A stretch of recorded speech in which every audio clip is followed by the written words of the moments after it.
Résultat du scrutin. Nombre de conseillers présents à l'appel n'ayant pas pris part au vote, 0. Ah, donc ils ont dû voter. Nombre de votants, 69. Nombre de suffrages déclarés nuls, 16. Nombre de suffrages exprimés, 53. Majorité absolue, 27. En conséquence, M. Jean-Louis Moudenc, avec 53 voix, est élu.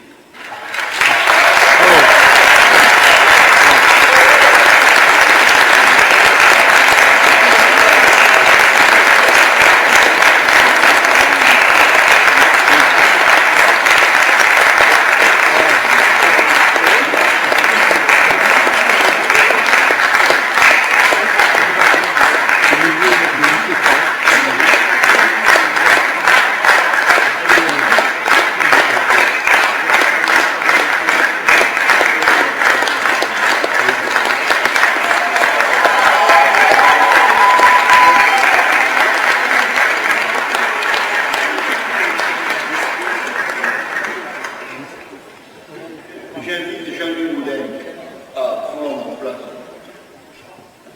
à prendre place dans le siège de sa fonction et je lui remets l'écharpe qui est ici.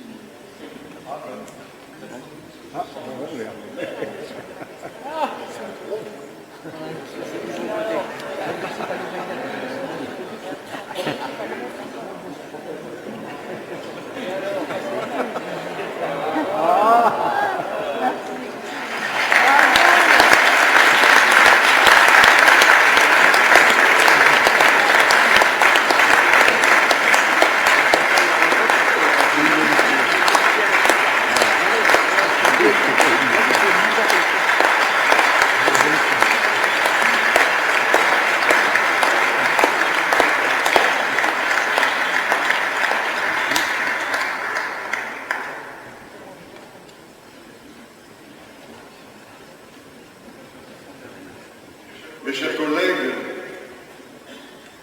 je vous remercie de votre confiance, même si elle n'est pas une surprise, elle me touche. C'est la 4e fois que je reçois l'écharpe de maire après mon élection comme maire de Toulouse dans cette salle illustre du conseil municipal de Toulouse. Le hasard, le destin, fait que je reçois cette écharpe de Jean-Paul Bouche. Et je ne peux taire le lien amical et personnel ancien que j'ai avec Jean-Paul.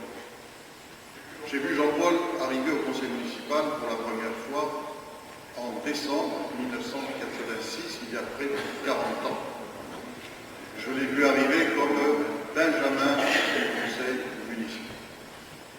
C'est une belle symbolique qu'un Benjamin devienne le doyen. Et une belle performance. Même si, tu le sais Jean-Paul, je t'ai enlevé quelques semaines plus tard cette symbolique place de Benjamin du conseil municipal, ce n'a jamais altéré notre amitié.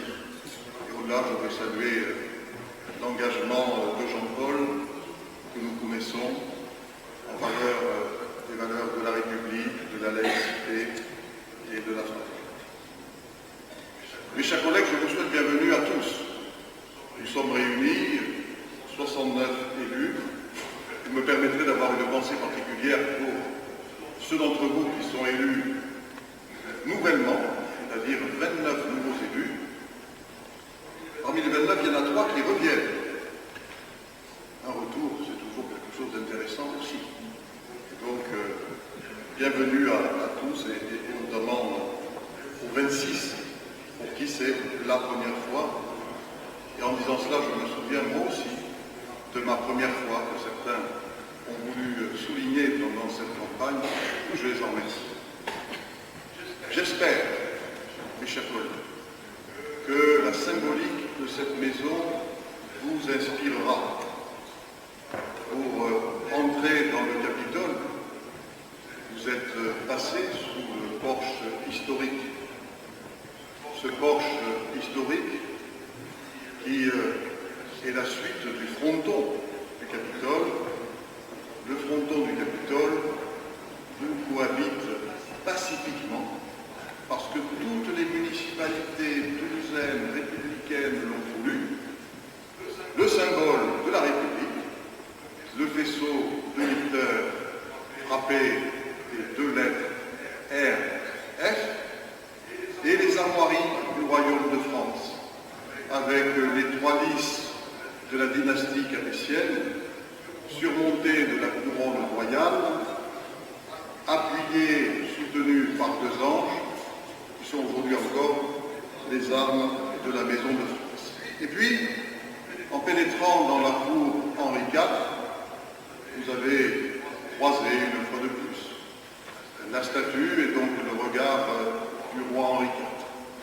Pourquoi le roi Henri IV est demeuré par-delà les siècles le souverain le plus populaire des Français? Pour une raison très simple. C'est que c'était un homme de réconciliation. Et que, après une guerre de religion d'une dureté inouïe, il a œuvré, monté sur le trône, à réconcilier les deux France. Il y est parvenu, au moins pendant le temps de son règne. Puisse cet esprit-là nous inspirer, c'est-à-dire que, après la bataille, on doit travailler ensemble, on doit cheminer ensemble. Après la bataille, il faut mettre la division de côté, il faut apaiser. Au fond, la leçon d'Henri de Bourbon, c'est respecter les différences et concevoir les différences non pas comme des motifs d'opposition que l'on exacerberait, mais comme des richesses, des additions, une diversité à conjuguer harmonieusement. Le conseil municipal, sans avoir une pensée pour ceux qui étaient là il y a peu de temps encore, c'est-à-dire les élus sortants qui ne sont pas réélus. Je veux leur adresser un message de reconnaissance qui, je suis sûr, sera le vôtre également, en particulier, bien sûr, à ces élus-là qui ont beaucoup travaillé pendant 6 ans, pendant 12 ans, voire plus, et qui ont bénéficié de ma confiance à travers les délégations que je leur avais données. Mais je n'aurais garde d'oublier les élus de l'opposition municipale qui ne sont plus là et qui ont fait leur travail d'opposition. Ça, je peux témoigner qu'ils l'ont fait. Et parfois, dans des expressions qui ont pu nous heurter ou nous surprendre, mais aujourd'hui, je ne veux considérer que le fond. Il n'y a pas de démocratie sans opposition. Il n'y a pas de démocratie sans débat. Et comme nous sommes à Toulouse, où même les mémés aiment la castagne, il faut accepter, même si cela peut déranger, que le débat soit un débat vif. Donc merci à tous ces élus qui ne sont plus là et auxquels je pense.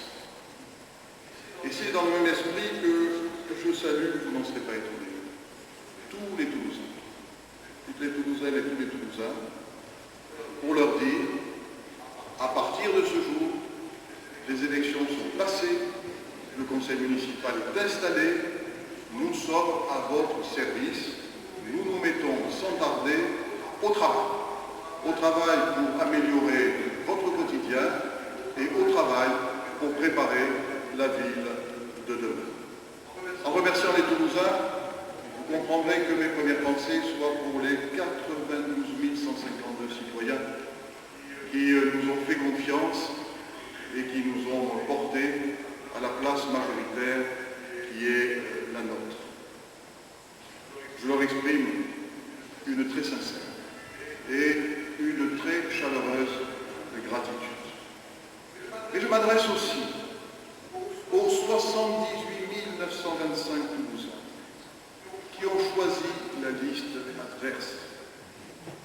À eux, je dis, nous serons à votre service pareillement.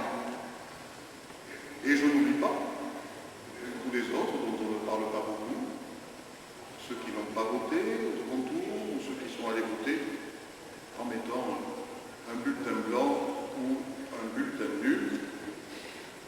L'équipe municipale et moi-même, nous travaillerons pour et avec toutes les Toulousaines et tous les Toulousains, sans les distinguer, sans les catégoriser, sans les étiqueter, sans distinction aucune. Et je ne peux pas dire cela sans avoir une pensée particulière de remerciement pour les agents de la collectivité qui ont participé à l'organisation du scrutin, tout particulièrement les agents du service des élections. Ce scrutin s'est passé impeccablement et pourtant, vous le savez, c'était un corps électoral considérable avec un enjeu majeur et avec beaucoup de bureaux de vote, des nouveaux votants. Tout cela s'est bien passé, on le leur doit, et donc je serais ingrat si je ne saluais pas leur grand professionnalisme. Alors sur le fond, vous le savez, la France entière nous a regardés. Et le peuple toulousain a parlé.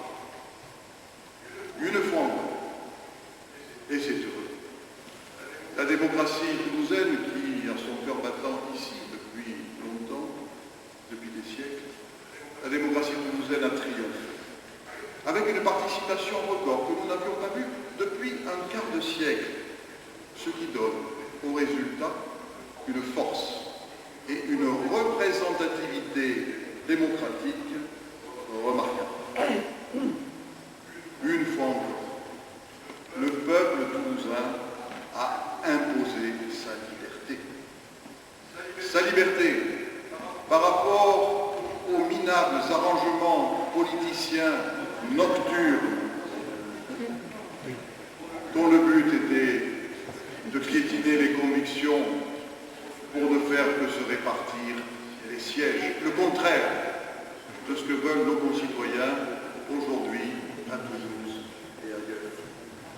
La liberté, ils l'ont affirmé face aux consignes des partis politiques. La liberté, ils l'ont exprimé face aux prévisions des sondages qui voulaient leur dire ce qu'ils allaient voter avant même qu'ils se rendent aux urnes. La liberté, face à une certaine forme paresseuse, je dirais un conformisme de la pensée politique dominante, à travers les commentaires de cette élection. Et puis j'ai lu ces jours-ci, après le scrutin, un certain nombre de déclarations interprétant tantôt le nombre de voix, tantôt les pourcentages. Je dois vous dire que ça m'a fait plutôt sourire. Et ça me permet aujourd'hui de dire la vérité. Quelle est la vérité de ces résultats? La vérité de ces résultats, c'est que dans les 11 villes les plus importantes de France, les 11 villes qui comptent 200 000 habitants et plus, la liste qui a obtenu le pourcentage le plus fort, c'est la liste protégeant l'avenir de Toulouse.